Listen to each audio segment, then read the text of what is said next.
Ako simple ra gyud ko. Gawas nga dili ko maayo manamit. Dili pud ko hilig gyud, dili gyud ko pasyonista.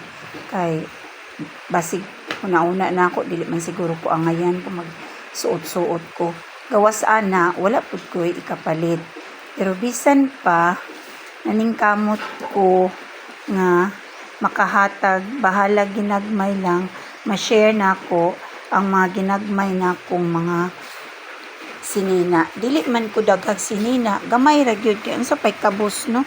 Pobre in taong uyamot muna gyud sa kinabuhi.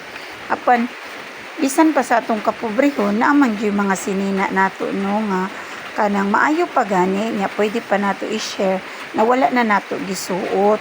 So kani ako ning gipanghipos kay aron ma-share nako kay pwede pa man jud ni siya masuot adtong mga nahutdan labi na kung naay mga kalamidad nga moabot, nabahaan, nasunugan.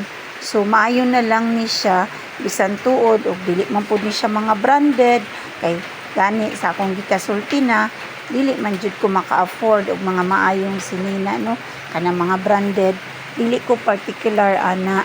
So ang ako lang nga naalang ko'y masuot nga ganahan ko unya mo bagay pud sa ako so mao ni siya nga ako ning gipanghipos.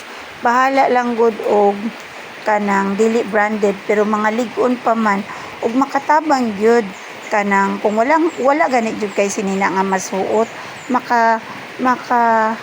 tabang na gyud ni siya nga makatabon sa lawas aron mainitan ang lawas og dili na basa ang paminaw kanunay labi na atong mga nabahaan.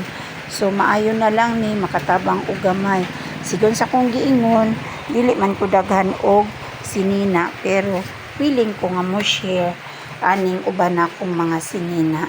So bahala na og magbalik-balik akong sinina, bahala ra gamay kay mura man pud na akong ma-afford. So ora to.